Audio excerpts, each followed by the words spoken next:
I've been friends with Mariam and her husband since years already.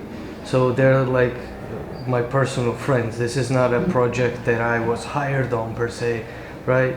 So as they're my friends, I help them as much as I can, whenever I can. And this project we started doing this project in 2020, I want to say, maybe 2021, and it's been going for years. And we would, for example, we would go up there for 2 weeks and then come down, and then maybe in a month and go more, and that's how it was pretty much. Like, if the span of the shoot, like the whole story was like until this day, like it finished like maybe a couple months ago or something, you know. Working with them is always an amazing experience, since they represent a different part of Georgia where I'm from, because I'm not from their region, and it's always unique to have new experiences with them, going to their village. I've never been integrated into that village by the people that are actually have been raised there, you know.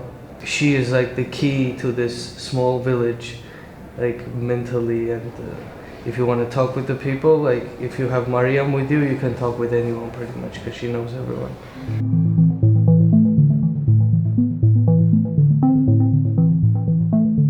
What the film is based on, the main topic, is a very sensitive subject for them, for the villagers, and she tried to fully represent this, but there's limitations obviously, because some people don't want to be on film, and some just agree at first, but then they like sleep on it and they're like, no, because we don't want to be on film. But yeah, I guess it is how it is. So the film was supposed to be, I mean, Mariam wanted a couple years ago for it to be longer, but right now she's happy with this version, and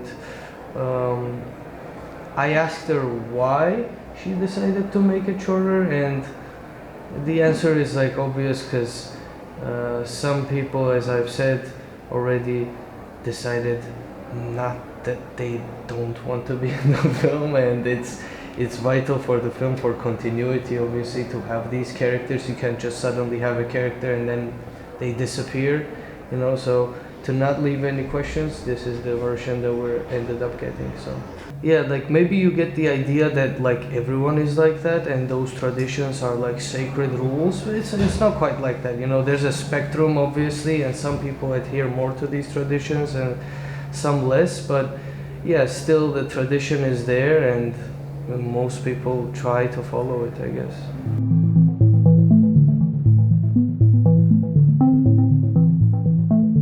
Well, Melgaço is great. Yeah, it actually reminds me of this Mariam. You know about her festival? She has a festival in Svaneti International Film Festival back home in Georgia, and it's in a small town, kind of like this. And I was telling her yesterday on the phone, like how it's kind of similar, you know, like in a small town, only festival is happening, and yeah, it's nice. Melgaço has been great for sure.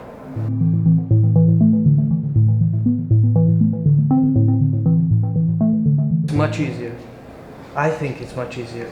I mean, with this film in particular, maybe I say that only with this film, because she wanted a feel that was very raw, authentic, and unfiltered, more than like having like 10 LUTs over it and having framing so that it would adhere to. No, it was just if she liked the shot, and even if it was simple, she was okay with it. So, and I think that's a more easier version of getting the picture, because in fiction you always think about perfection and how can I make it more beautiful and this and that, and then you end up overthinking and you end up being perfectionist, so to say. But with documentary, you have that in the back of your head that whatever happens, this is what I'm trying to convey, that this real life. So it doesn't matter if it's pretty or how it is, you know.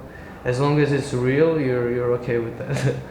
So this is the first of several documentaries. Maybe we'll see.